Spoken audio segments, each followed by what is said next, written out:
दोस्तों carbon carbon cross coupling का ये सीरीज चल रहा है। आज हमारा ये लेक्चर दूसरा है, लेक्चर 2। इस एपिसोड में हम समझेंगे कि आखिर कौन कौन से फैक्टर्स थे। इसके बारे में बहुत ब्रीफ में हम आपको इंट्रोडक्टरी वीडियो में, इंट्रोडक्टरी एपिसोड में हम बता चुके हैं। तारीख थी 6 अक्टूबर 2010। Royal Swedish academy of sciences ने डिसाइड किया कि इस साल का नोबेल पुरस्कार दिया जाएगा रिचर्ड एफ हेक, नेगेसी और प्रोफेसर सुजुकी को। किस काम के लिए? फॉर पैलेडियम कैटालाइज रिएक्शन के लिए। ये ऐसा बोला गया।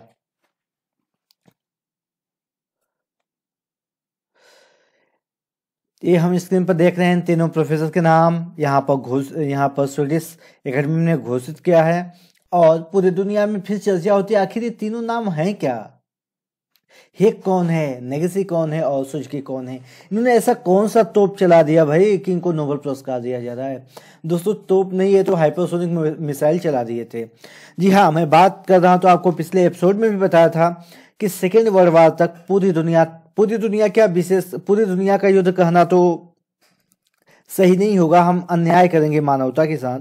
यूरोपियन कंट्री के जो यूरोपियन वार 1, यूरोपियन वार 2, तो यूरोपियन वार 1 जो हुआ था और उसके बाद ढेर सारे उन्होंने प्रतिबंध जर्मन पर लगाए। फिर उसके जो वर्ल्ड वार 1 का जो एंड था वही वर्ल्ड वार 2 की शुरुआत मानी जा सकती है। हम इतिहास के पन्नों पर तो झांकने नहीं जाएंगे, हम यहाँ बात कर रहे हैं। सेकेंड वर्ल्ड वार में पूरा यूरोप तबाह हो गया था। जापान को भी, एशिया में जापान को भी काफ़ी नुकसान हुआ था और अमेरिका को भी अच्छी खासी नुकसान झेलना पड़ा था।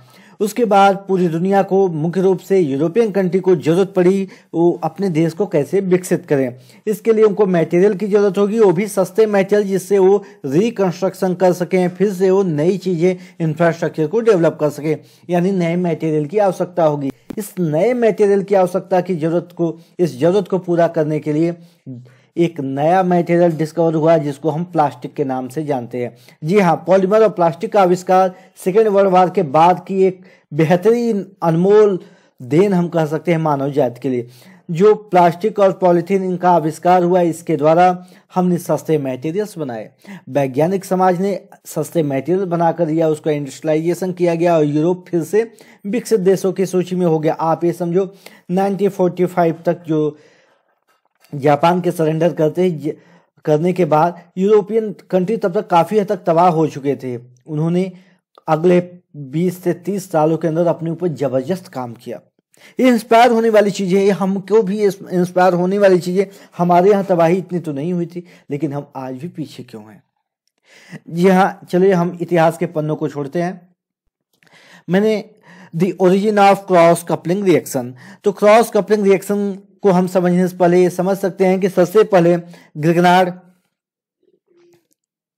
ग्रिगनार्ड ने डिल-सेल्डर रिएक्शन और विटिक रिएक्शन के द्वारा कार्बन कार्बन कपलिंग किया गया था। और ये सारी चीजों ये हमारे कार्बन कार्बन क्रॉस कपलिंग को इंस्पायर किया। दूसरा मेन फैक्टर था कि सेकेंड वर्ल्ड वार के बाद क्या हुआ कि रीबिल्डिंग और रिकंस्ट्रक्शन के लिए मटेरियल की जरूरत हुई और इस मटेरियल की आवश्यकता ही आविष्कार की जननी होती है। हमने क्रॉस कपलिंग रिएक्शन के बाद क्या हुआ, यूरोपियन कंट्री का ट्रांसफॉर्मेशन हुआ।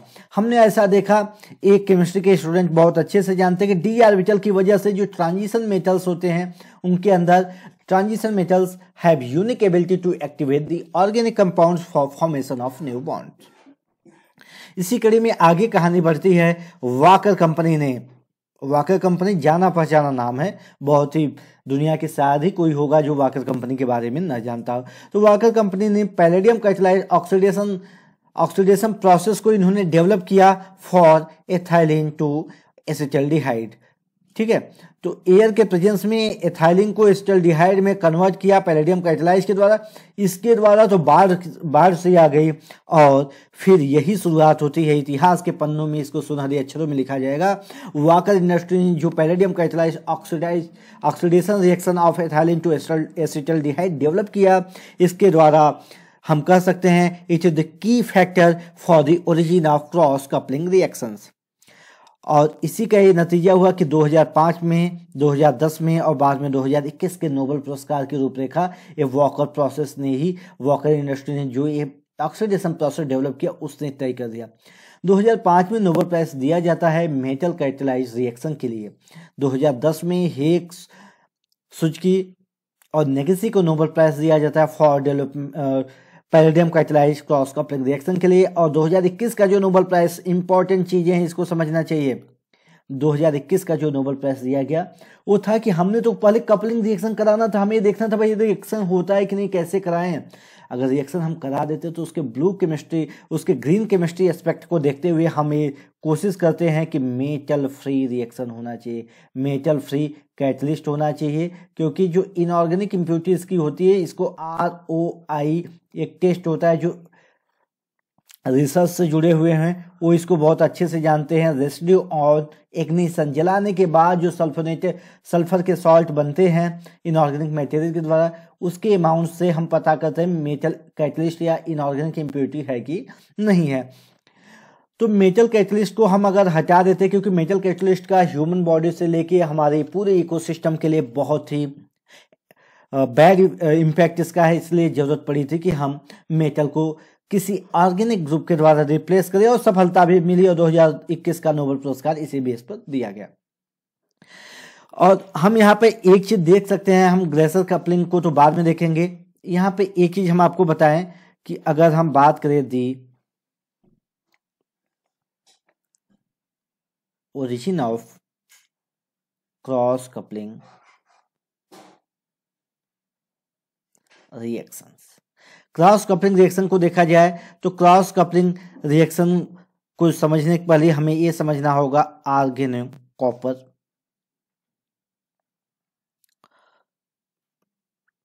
अल्कली, अल्कलाइन, अर्थ मेटल्स, अर्थ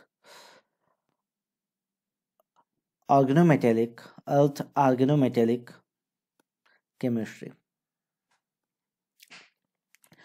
क्रॉस कपलिंग रिएक्शन जो होता है इसका फील्ड सबसे पहले ऑर्गेनो कॉपर के जो ऑर्गेनो कॉपर कैटलिस्ट का यूज करके, और दूसरा अल्कली और अल्कलाइन अर्थ ऑर्गेनोमेटेलिक केमिस्ट्री का उपयोग करके क्रॉस कपलिंग रिएक्शन को तो जनरेट किया गया। इसी का ही एक नमूना है जो सामने आपको इस नमूने को दिखा रहे हैं, इस बच्चे को।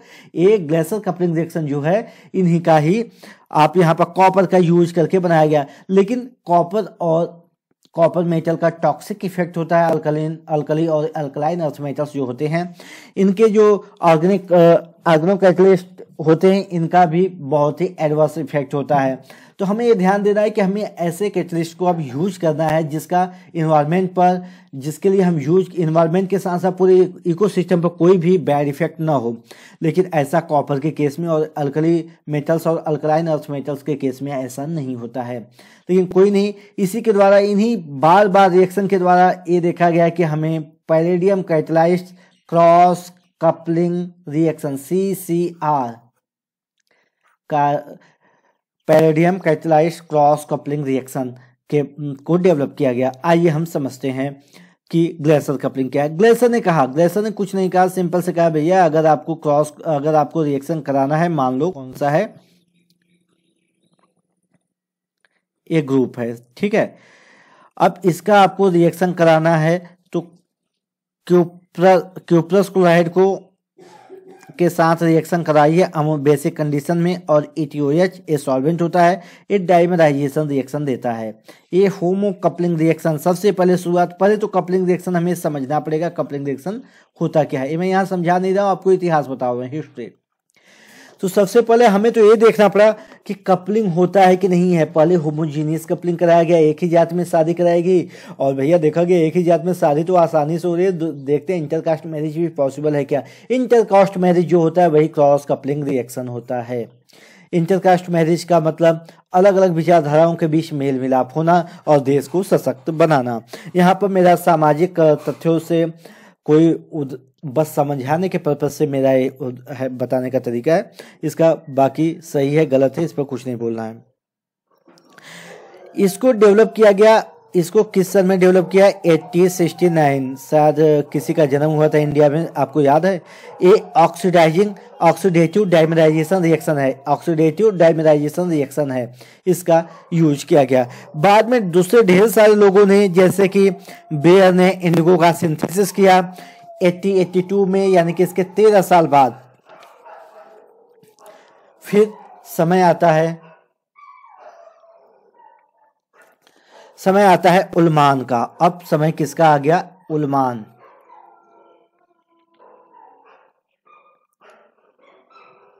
उल्मान ने रिपोर्ट किया कि डाइमराइजेशन जो वहां पर sp आपने अगर ध्यान होगा sp कार्बन के बीच हो रहा है, एक डाइमराइजेशन हम कार्बन के sp2 और दूसरे कार्बन के sp2 के बीच करा सकते हैं। इन्होंने एग्जाम्पल कौन सा लिया? एग्जाम्पल ध्यान से देखना।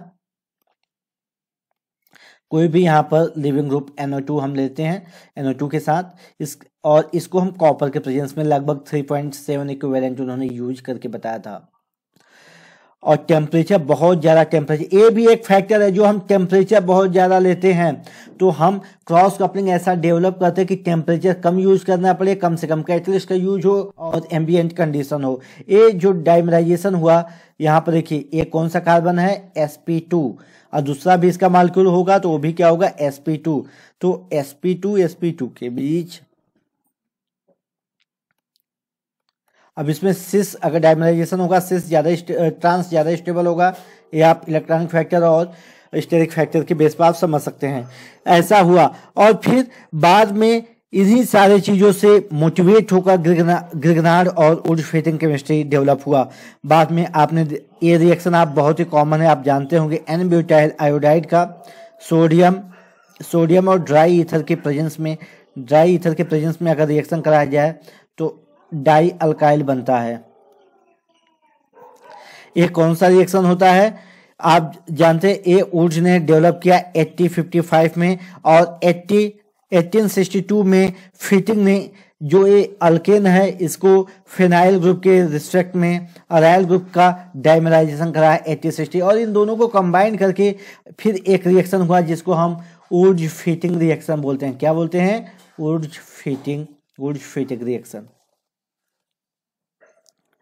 ये क्रम चलता रहा, लेकिन अब यहाँ पर सोडियम के प्रेजेंस में रिएक्शन कराया जाता है। आप जानते हो सोडियम को गलती से थोड़ी सी मॉइस्चर लग गई तो रिएक्शन का माँ बाप भाई बहन सब कुछ एक कर देगा। तो हमें ऐसे कंडीशन को अवॉइड करना है, इस चीज़ को ध्यान देते हो। यानी ferocious reactivity of sodium and potassium reagents limited the application of these reagents, means application of alkali metals and alkali metals and led to the investigation and development of milder nucleophilic Grignard reagent. इसके बाद Grignard reagent का आविष्कार होता है। हम अब आगे समझेंगे नई कहानी। ग्रिगनार्ड रिएजेंट आ गया और उस समय फिर शुरुआत होती है एक नई केमिस्ट्री की, जिसको हम नाम देते हैं एडवेंट ऑफ कैटालिसिस। ये जो कैटलिस्ट का आविष्कार हुआ, इसके नए नए प्रयोग किए गए। दोस्त, एक खूनी हाथों से रंगे हुए खेल हैं। पूरी दुनिया, विशेषकर यूरोप की बात कर रहा हूं, European country first world war में पूरी तरीके से लिपटा हुआ था। पूरा यूरोप खून में सना हुआ था और उस फर्स्ट वर्ल्ड वॉर में एक दूसरे पर हावी होने के लिए कैटलिस्ट का उपयोग किया गया। हमारे वैज्ञानिक समाज ने, स्पेशली यूरोप के वैज्ञानिकों ने मानवता के साथ बहुत बड़ा धोखा किया है। उन्होंने क्या किया?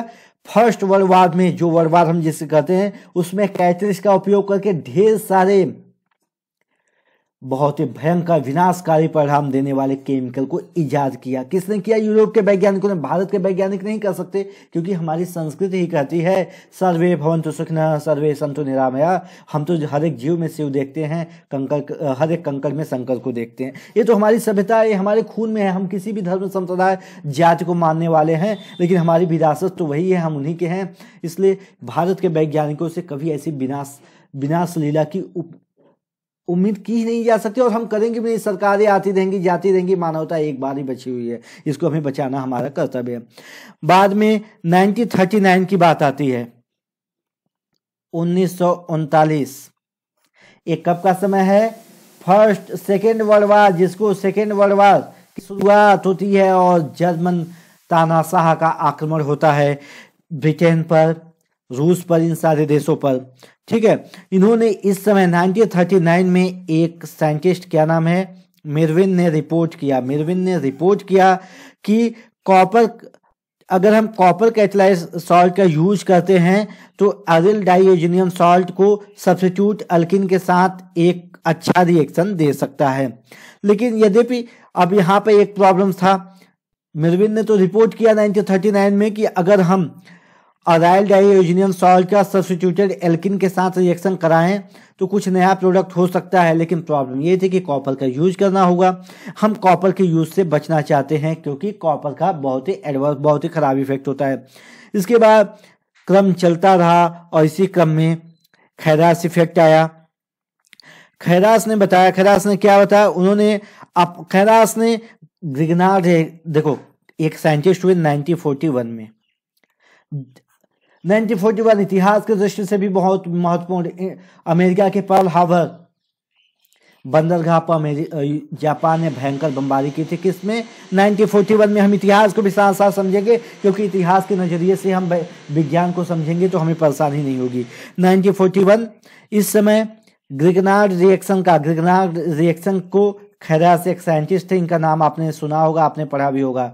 इन्होंने 1941 में ग्रिगनार्ड रिएक्शन से प्रेरित होकर इन्होंने क्या किया, इन्होंने क्रॉस कपलिंग रिएक्शन को डेवलप किया, और किसके प्रेजेंस में, कोबाल्ट क्लोराइड के प्रेजेंस में। अब हम देखते हैं कैसा रिएक्शन था। मैग्नीशियम ब्रोमाइड, एक क्या कुछ ग्रिगनार्ड जैसा नहीं लग रहा है, इसका इन्होंने कपल कराया और कोबाल्ट क्लोराइड का उपयोग किया 5 मोल इक्विवेलेंट, 5 मोल परसेंट, और सॉल्वेंट के क्या लिया, डाइएथाइल ईथर, ड्राई डाइएथाइल ईथर। इन्होंने देखा इसका कपलिंग रिएक्शन हो जा रहा है, क्या हो जा रहा है, कपल हो जा रहा है। अलग अलग मॉइटी के बीच कपलिंग होती है, इस अलग अलग मॉइटी के बीच अगर कपलिंग होती है उसको क्रॉस कपलिंग कहते हैं। अलग अलग कम्युनिटी के, संप्रदाय जात के अगर लोगों के बीच में एकजुटता होती है, परिवार मिलते हैं, तो उसको अंतरजातीय विवाह नाम दिया गया।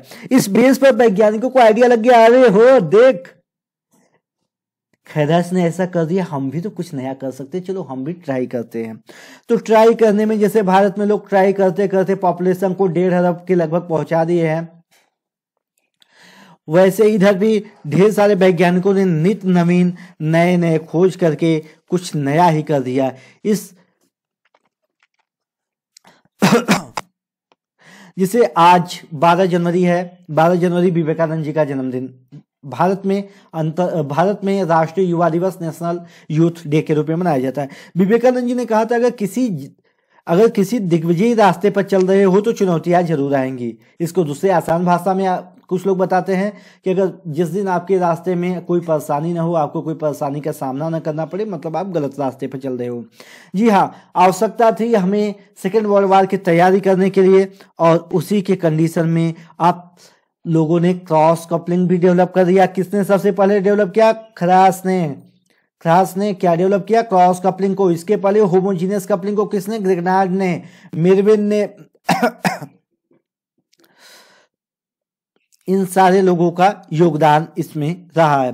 अब ये हुआ कि ये तो रिएक्शन तो हो जा रहा है भाई, लेकिन सेलेक्टिविटी कैसे आएगी। तो सेलेक्टिविटी लाने के लिए हमें यह था कि a fundamental problem of selectivity lay at the core of means transition metal cobalt and nickel promoted coupling, namely the ratio of homo coupling to cross coupling products. जो सेलेक्टिविटी है, होमोजीनियस कपलिंग में तो coupling हो जाती है, लेकिन जो selectivity, cross coupling में भी सेलेक्टिविटी, ये जो सेलेक्टिविटी का टर्म हुआ, इसकी वजह से भी होमोजीनियस के कंपैरिजन में क्रॉस कपलिंग, होमो कपलिंग के कंपैरिजन में क्रॉस कपलिंग का ज्यादा डेवलपमेंट हुआ। और फिर आखिरकार किसी भी कपलिंग प्रोसेस के लिए 3 कंपोनेंट की जरूरत होती है। अगर हम सेलेक्टिविटी के टर्म में बात करें, किसकी टर्म में बात करें, सेलेक्टिविटी किसके लिए, कपलिंग रिएक्शन के लिए। हम यहाँ किसकी बात करें, कपलिंग रिएक्शन के सेलेक्टिविटी के लिए 3 चीजें होनी चाहिए। पहला, एन ऑर्गेनो हैलाइड्स, ये क्या होते हैं ऑर्गेनोहैलाइड्स जो हमें यूज करना है वो क्या होते हैं, इनको कपलिंग पार्टनर कहते हैं। क्या कहते हैं? Coupling partner. भैया साहब किससे शादी होनी है? जिससे शादी होनी है उसको ऑर्गेनोहैलाइड केमिस्ट्री की भाषा में, और जिससे शादी होगी उसको ही दूसरे के जीवन संगनी कपलिंग लाइफ पार्टनर होते, वैसे कपलिंग पार्टनर। दूसरा फैक्टर क्या है? Organometallic partner.